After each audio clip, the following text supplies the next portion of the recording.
इसके पीछे क्या कारण है हम आज देखेंगे।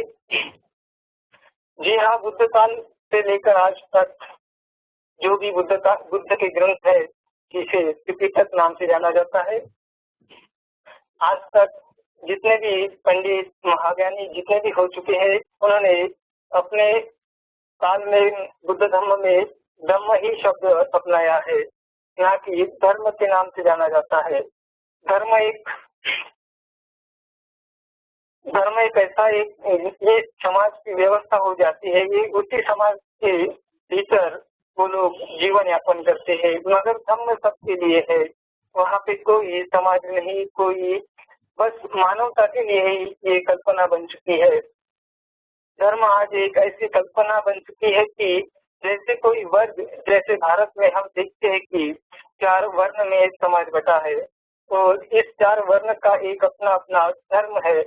वो अपने धर्म की सीमा पार करने से घबराते हैं, क्योंकि उसका क्या कारण है? तो वो है, अगर वो अपने धर्म के खिलाफ कोई कार्य या कोई काम करता है तो वह पाप होता है, चाहे वो अच्छा हो चाहे बुरा हो, वो धर्म के खिलाफ किया गया पाप ही है। मगर बुद्ध ने कभी ऐसी बातें अपने धर्म में नहीं कही। मुझे आज अच्छा लगता है कि मुझे इस विषय पर बात करने का मौका मिला।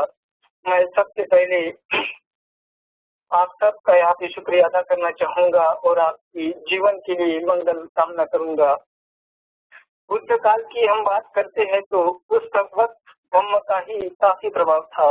उस वक्त के आज समाज पर हमें दिखता है कि बुद्ध ने धम्म का ही प्रभाव है। और बुद्ध ने धम्म के बारे में क्या कहा, ऐसा क्या राज है? बुद्ध कहते हैं कि मन में जो भावना उत्पन्न होती है, जो मन के विचार उत्पन्न होते हैं, वही धम्म है। वही स्वभाव, वही आपका धम्म है। अगर जो भी मन में बातें घटती है या जिस बात की उत्पत्ति होती है, वही धम्म है। हम सबके मन का क्या स्वभाव है? मैं यहाँ किसी धर्म की बात नहीं करना चाहूँगा। मैं बात करता हूँ हम सबके मनुष्य की, जो मानव समाज में अपना जीवन बिता रहे हैं। तो हम सब मानव के मन में ये 3 बातें हमेशा आती है, राग, द्वेष, मोह, और नाना प्रकार की बातें हमारे मन में चलती रहती है। मगर बुद्ध ने भली प्रकार से हमें इसे समझाया है। यही हमारे दुख का कारण है। हर इंसान जन्म से लेकर मृत्यु तक दुखी है। ये किसी ईश्वर ने दुख पैदा नहीं किया, ये हमने ही पैदा किया है। इसे जन्म हमने ही दिया है। वो कैसे? नाना प्रकार की विकार उत्पन्न होते हैं, उसी के कारण ये घटना घटती है। अगर कोई ड्राइवर है तो उसका स्वभाव अच्छी प्रकार से गाड़ी चलाना, ये उसका स्वभाव है। अगर उसने अपने चित्त में जागी विकार रूपी तृष्णा में फंस गया तो उसका नियंत्रण गाड़ी से हट जाएगा। तो क्या होगा? तो यही है उसके दुख का कारण। ये किसी ईश्वर ने किया, किसी इंसान ने पैदा नहीं किया। उसने खुद ही उसका वो दोषी है, वो वही अपने कर्म का कार्य है। तो हम अपने मन के स्वभाव को जानना है। हमें अपने मन के स्वभाव को जानना है, उसे समझना है कि ये स्वभाव हमारे लिए अच्छा है तो अन्य लोगों के लिए भी अच्छा ही है। अगर इसके विपरीत कोई घटना घटती है तो वो हमारे लिए हानिकारक है, वह अन्य लोगों के लिए भी। धम्म में 3 बातों का ज्यादा महत्व दिया गया है, जो इस प्रकार से प्रज्ञा, नैतिकता और कर्म और मैत्री भी कहा जाता है। बुद्ध ने उस वक्त पाली भाषा में लोगों को धम्म सिखाते हुए का उसी वक्त की पाली बोली आज भाषा बनकर हमारे सामने खड़ी है। मगर आज हम देखते हैं अन्य ठिकान में, अन्य देशों में भी उस देश की मातृभाषा है, वैसे ही पाली उस वक्त की मातृभाषा थी। पाली में प्रज्ञा को पय्या कहते हैं। प्रज्ञा का मतलब है छेद करना। छेद करना यानी क्या करना? ये अपने हाँ, ये आपके सपने मत ये आप सब लोगों के मन में ये विचार आया होगा कि खेद यानी क्या है, कैसे खेद किया जाता है, इसका मतलब क्या है। सदैव दुख का सामना करते हैं। अगर उन सबको ज्ञान रूपी प्रकाश मिला तो सारा अंधेरा नष्ट हो जाएगा। अगर ये सारा अंधेरा नष्ट हो जाएगा तो स्वाभाविकता से दुख भी नष्ट हो जाएगा। यानी अंधेरे को चीर कर प्रकाश आया है, मतलब खेद कर ही तो आया है। अब अंधेरा नहीं है तो क्या शुद्ध जीवन है। सारी बुराई को प्रज्ञा रूपी तलवार से काट दी जाए तो सारी की सारी बुराइयां नष्ट हो जाती है। भगवान बुद्ध के अग्र श्रावक सारिपुत्र और महामुग्लैन जब वे दोनों उपासक थे तब उपाधि नामक विनयधर भिक्षु चारिका के लिए जाते हैं। तब सारिपुत्र उपाधि भिक्षु को वंदन करके पूछते हैं कि आपका शरीर इतना शांत है, आपकी काया चमकदार है, आप इतने प्रसन्न है, आप किसके श्रावक है। तब उपाधि सारिपुत्र से कहते हैं, मैं इस संसार में उत्पन्न होने वाले सभी दुख को नष्ट करने का मार्ग बताने वाले महाश्रमण का शिष्य हूँ। तब सारिपुत्र महामुग्लयन को यही बात बताते हैं। तब ये दोनों भगवान बुद्ध के पास जाते हैं और बुद्ध कहते हैं कि यह मेरे अग्र श्रावक है। तब वे धम्म की दीक्षा लेते हैं। धम्म चक्र सूत्र में प्रज्ञा के बारे में अधिक जानकारी मिलती है तथा बुद्ध धम्म के साहित्य में भी हमें प्रज्ञा का बहुत सारा ज्ञान मिलता है। ये बताने का मतलब यह है कि उनको ऐसी दिव्य दृष्टि प्राप्त हो गई थी उस वक्त जब उपाधि ने सारिपुत्र से बात की। तब उनके मन में ऐसे विचार पैदा हुआ कि क्या है धम्म में, क्या है, कैसे कौन सी श्रावक है, तो हमें उनसे मिलना चाहिए। और मिलकर वो इतने प्रभावित हो जाते हैं, देखकर इतना उनको आनंद मिलता है कि नहीं, यही हमारे धम्म की दूत है और यही हमारा जीवन सार्थक बना सकते हैं। यही तो है सच्ची राह जिसे हम खोज रहे थे। नैतिकता क्या बताती है? नैतिकता का ही मतलब धम्म है और धम्म का ही मतलब नैतिकता है। धम्म में ईश्वर को कोई स्थान नहीं है। ये धम्म अपने नैतिकता के आधार पर टिका हुआ है। नैतिकता यानी सतर्क सजग, अपने कर्म के प्रति सजग रहना, जिसे अपने जीवन में कोई दुख न आए और अन्य किसी के जीवन में भी न आए। नैतिकता हम अच्छे कर्म करके ही लिए प्रेरक होती है और यही हमारे जीवन की कमाई है। अगर कोई बुरा कर्म करता है तो स्वभाव है कि उसके मन में दुख पैदा होता ही है, तो बेशक नैतिकता नहीं, वहाँ उसकी जगह नहीं, नैतिकता नहीं होती। तो क्यों ना हम नैतिकता के भरोसे जिए, क्यों ना हम अच्छे कर्म करें जिसके कारण ये समाज, ये देश और ये विश्व अच्छे से जीवन यापन कर सके। हर व्यक्ति अपने लिए काम करता है, मगर वो अगर कोई किसान है तो खेती करता है तो वो सबके लिए धान्य पुराता है, सबके हित के बारे में सोचता है, हमें वैसे ही करना है।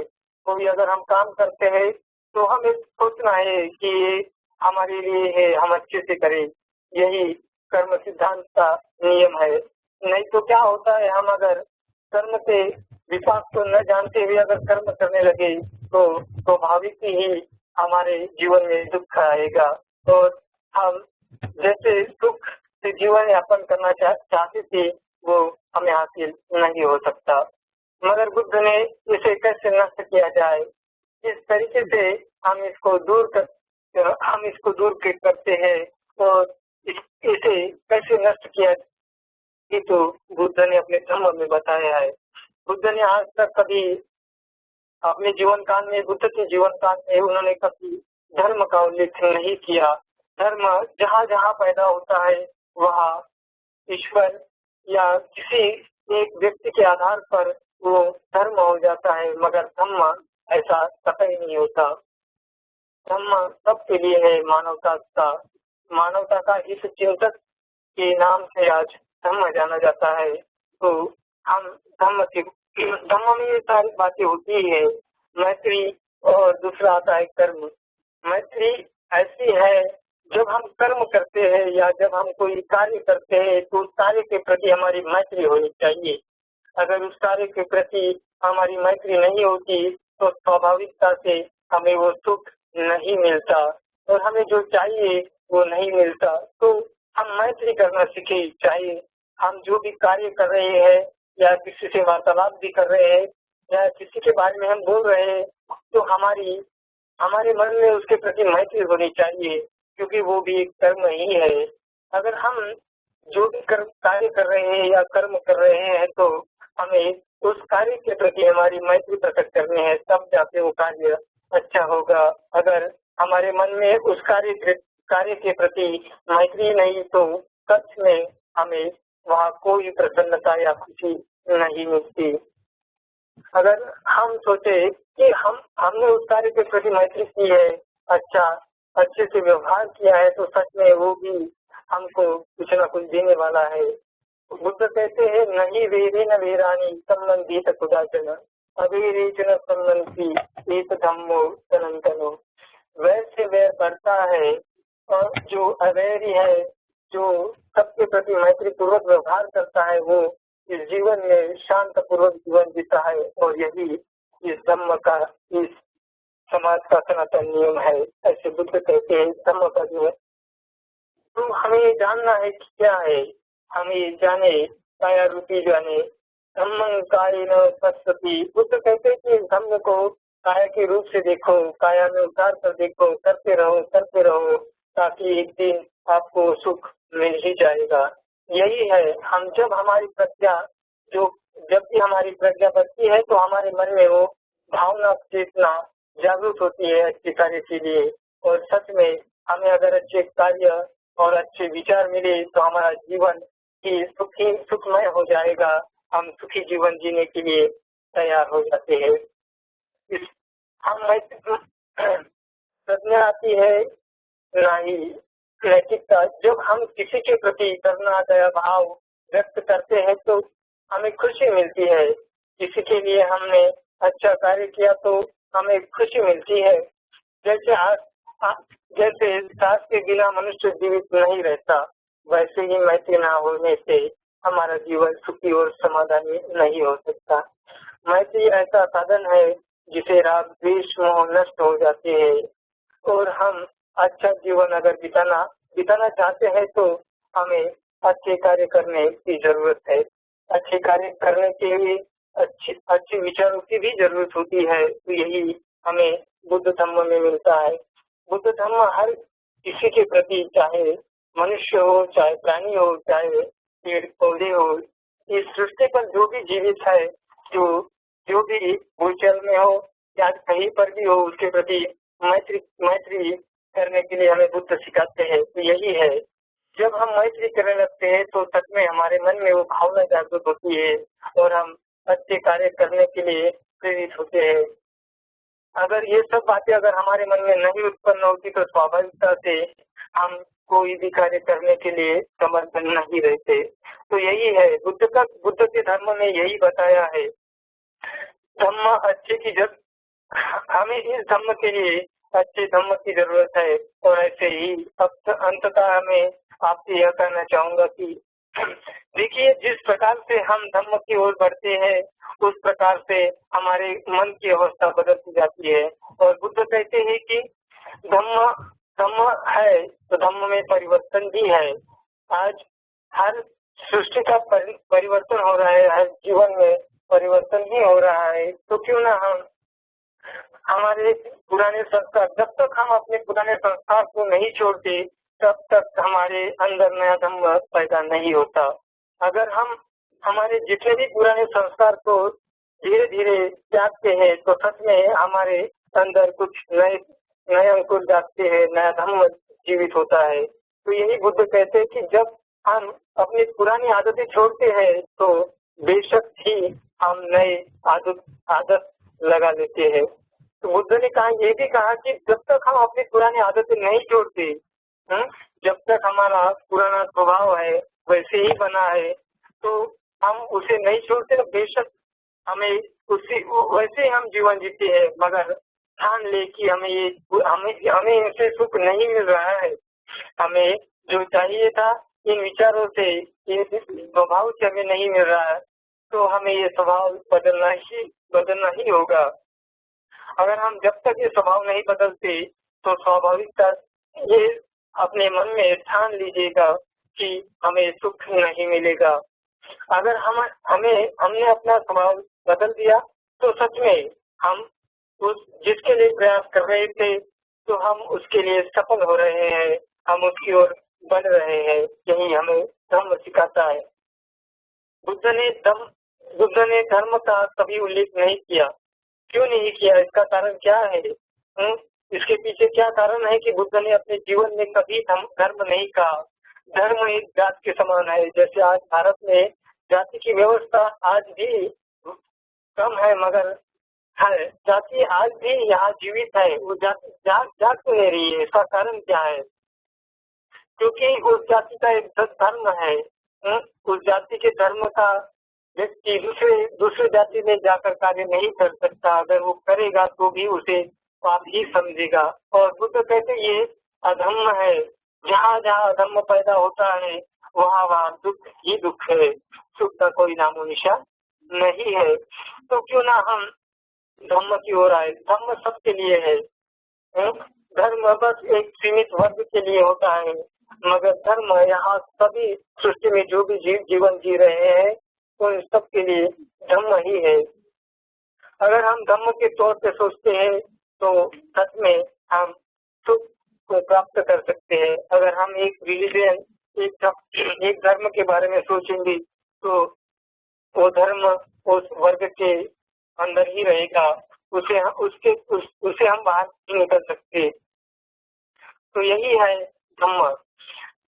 देखिए, जिस प्रकार से बुद्ध ने अपने जीवन में धम्म अपनाया है, जिस प्रकार से उन्होंने अपना कार्य किया है, जिस प्रकार से उन्होंने इस समाज को देने से सोचा था कि ये सच में ये जीवन यहाँ पे जो भी जीव जंतु है ये क्या मेरे धर्म को समझेंगे?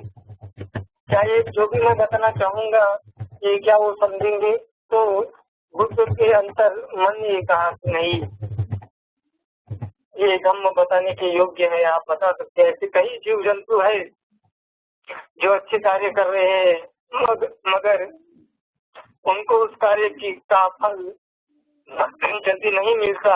इसके कारण वो निराशमय जीवन जीते हैं। तब बुद्ध ने सोचा कि नहीं, मुझे धम्म जीना चाहिए। मैंने अगर अपने पास अपने सीमित ही रहूंगा तो ये इस सृष्टि का, इस मानव जाति का कल्याण नहीं हो सकता। तो यही है, बुद्ध ने सोचा कि अच्छी बातें हैं, अच्छे बुद्ध क्यों कहा जाते हैं? बुद्ध को क्या कारण है इसके पीछे? तो बुद्ध सर्वज्ञाता है, सर्व जानकर रखते हैं। भूत भविष्य और वर्तमान की हर जानकारी उनके पास थी। और ऐसे वैज्ञानिक इस सृष्टि में पैदा हो गए कि आज तक हर कोई संशोधन में लगा है कि क्या ऐसा कोई ज्ञान है जिसके भरोसे हम ये सब जानते हैं, मगर आज तक कोई ऐसी या यंत्रणा नहीं बनी कि वो उस तक बुद्ध के ज्ञान की तरफ पहुंच सके। बुद्ध ने पहले भी कहा था कि इस सृष्टि का विनाश होगा ही होगा। और आज भी हम जितने भी हमारे वैज्ञानिक है, जो भी है, वो आज भी ये संशोधन लगा रहे हैं कि ये क्या होगा, कब होगा, क्यों होगा। ऐसा वो होता ही है। ये परिवर्तनशील है तो निश्चित ही ये परिवर्तन होने लायक है और हमें परिवर्तन के ही लिए जीवन जीना है। अगर हमारे जीवन में दुख है तो हमें वहाँ सुख लाना है। तो क्या कर रहे हैं हम लोग? परिवर्तन ही तो ला रहे हैं। तो यही हमें करना है। तो यही है बुद्ध के धर्म में यही सारी बातें हमें बताई जाती है। धर्म किस तरीके का है? तो धर्म को नहीं मानना चाहिए। धर्म एक वर्ग के लिए सीमित रहता है। तो हमें धर्म सारे विश्व में फैलाना है। सारे लोगों को ये बताना है कि यही है, यही सत्य मार्ग है जो आपको अच्छी राह दिखा सकता है, अच्छे मार्ग पर ले जा सकता है और सुख आपको दिला सकता है। तो मैं अपना यहाँ पे धम्म देशना यही समाप्त करना चाहूंगा। जय भीम, नमो बुद्धाय। Hey guys, this is Vivek, and do you guys have any questions for Bhante ji? Please ask in Hindi. Bhante जी आप अभी है ऑन कॉल पे, वो विवेक जी बात कर रहे हैं कि किसी को कुछ क्वेश्चन होगा तो आपको पूछ सकते हैं। Okay, I open the lines and hello. क्या भंते जी अभी किसी को आपके धम्म टाक पे कुछ क्वेश्चन होगा? Again Bhante ji thank you very much, बहुत अच्छा लगा आपका धम्म टाक। आपने धम्म के बारे में कहा है और आपने काफी हमको जानकारी दी धम्मों को कैसे अपनाया जाए और किस तरह हम इसको आगे लेके जा सकते हैं। तो Bhante ji thank you very much, बहुत बहुत धन्यवाद। और आपको कुछ क्वेश्चन करेंगे इस टॉपिक पे, तो आप थोड़ा देर और रहिए कॉल पे तो अच्छा रहेगा।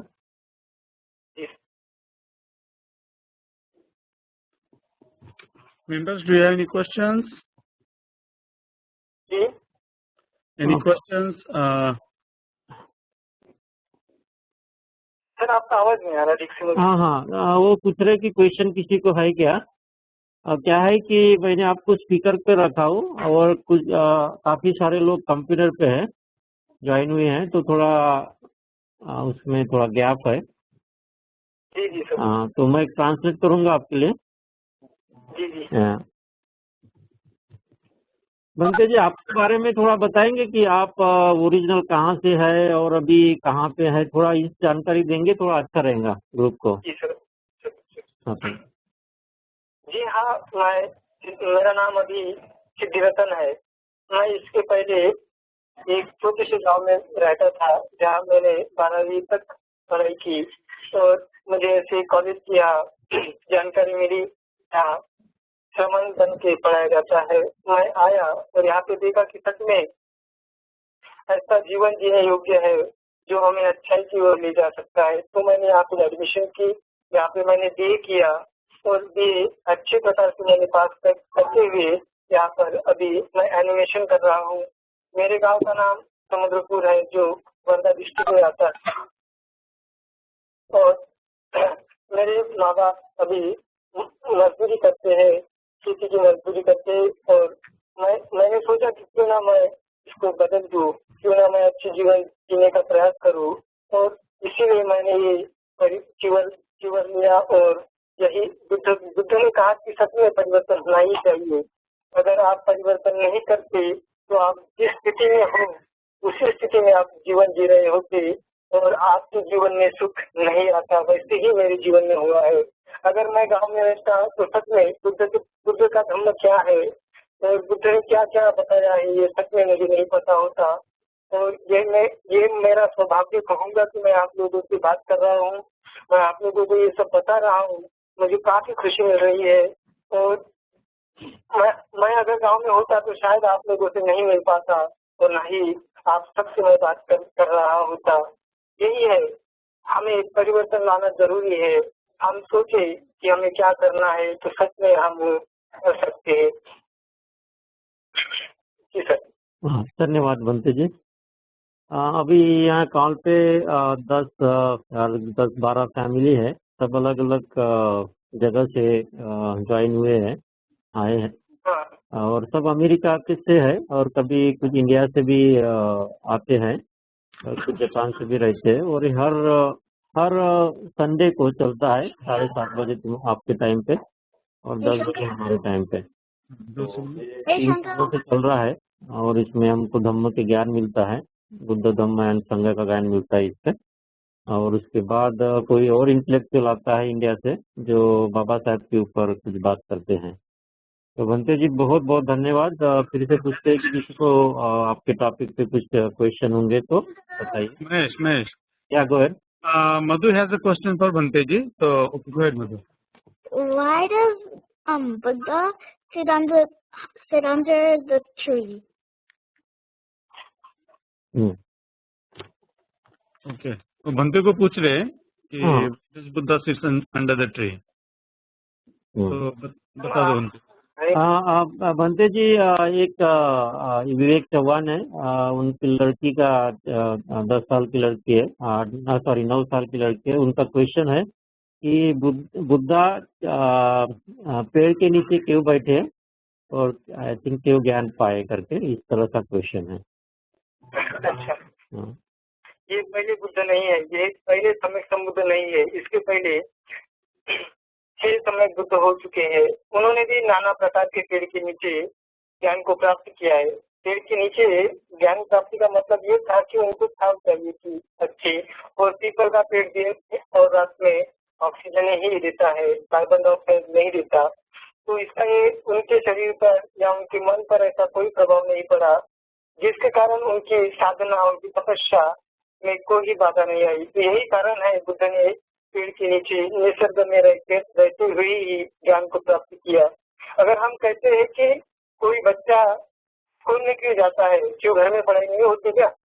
वो घर में भी पढ़ सकता है, मगर वैसे वातावरण नहीं हो, जिस प्रकार से वातावरण चाहिए वो नहीं होता। घर में कितना भी बच्चा प्रयास करे वो ठीक से नहीं पढ़ पाता। तो यही कारण है, अगर वो गांव में या घर में रहते तो उनको जैसे वातावरण चाहिए था वो नहीं मिलता। तो इसीलिए उन्होंने पेड़ के नीचे या जंगल में जाके उन्होंने साधना की, और उस साधना का फल उनको मिला, और जिसे हम आज सम्यक संबुद्ध कहते हैं। जी बोलिए। धन्यवाद भंते जी, थैंक यू।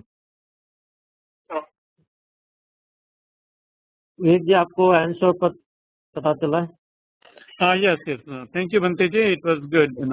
बच्चे लोगों को कभी कभी क्वेश्चंस होते हैं जो पूछते हैं, हमें भी कभी कभी उसकी जानकारी नहीं होती, तो आप आते हैं थोड़ा ज्ञान बताते हैं तो बच्चों को भी थोड़ा सा अच्छा लगता है, और हमें भी अच्छा लगता है। वैसा हमें भी पूरा जानकारी नहीं होती, हमें भी नहीं होती पूरी जानकारी इन चीज़ों की। तो थैंक यू वेरी मच। और किसी को कुछ क्वेश्चन भंते जी को? हाँ बोलिए सर। हाँ, और पूछ रहा हूँ कि किसी को कुछ क्वेश्चन है आज के टॉपिक पे?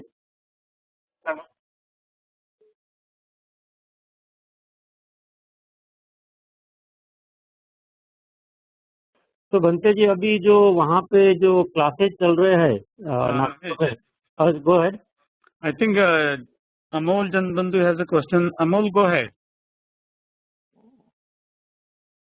क्या बोले सर? हाँ, और क्वेश्चन है हमारे। Amol, go head with your question. Sir उनकी आवाज ठीक से नहीं आ रही मेरे पास। हाँ, आवाज नहीं आ रही।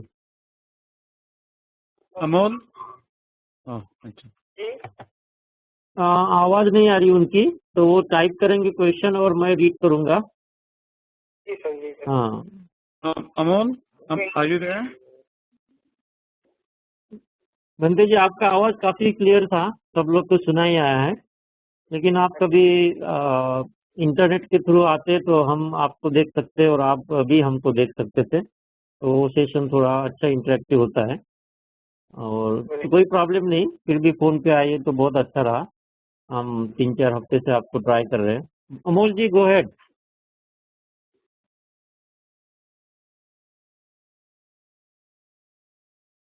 विवेक, अमोल बात नहीं सुना जा रहा है। ओके ओके, चलो ठीक है फिर। ठीक नहीं हुआ, जस्ट हिज टाइपिंग। बनते जिस reply to Madhu's question was, I guess. मुझे एक क्वेश्चन था बनते जी को कि वहाँ पे काफी अदर बनते जी भी पढ़ाई कर रहे हैं, जहाँ विहारा में बनते जी रह रहे हैं, तो बनते जी वहाँ पे अभी कितने मॉन्क्स रहते हैं आपके साथ और पढ़ाई करते हैं?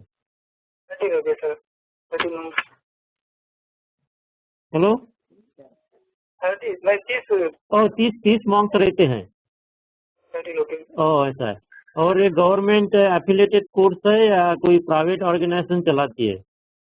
नहीं, गवर्नमेंट, ये नागपुर यूनिवर्सिटी है, उसके थ्रू हमें डिग्री मिलती है। हाँ और यहाँ के जो भी पढ़े लिखे भंतीजे है वो हमें सिखाने की कोशिश करते हैं, हाँ। हम वो ज्ञात करते हैं।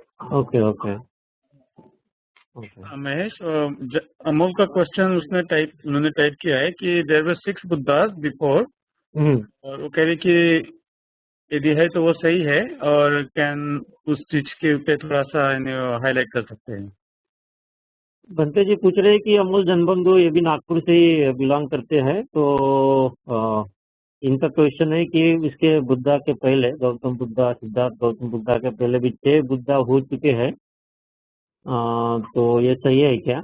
सही हो तो इसके बारे में थोड़ा जानकारी दीजिए।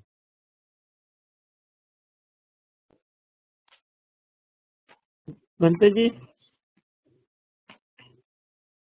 शायद बनते जी डिस्कनेक्ट हो गया ऐसा लग रहा है। हेलो। बैटरी होगा। हाँ या बैटरी डाउन हो गया होगा उधर फोन का। तो सॉरी अगेन गाइज, अपन भंते जी को और इसके बाद लेते हैं क्योंकि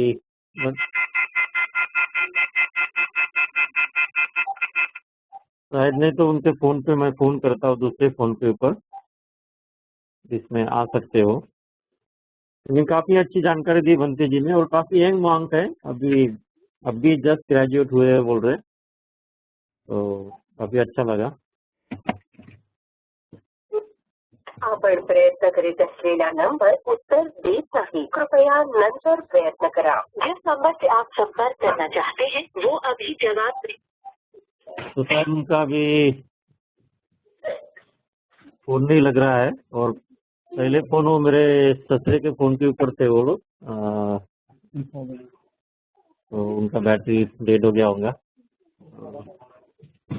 देखते ट्राई करता हूँ एक बार फिर, और कभी नहीं हुए तो अपन अगले वीक ट्राई करेंगे।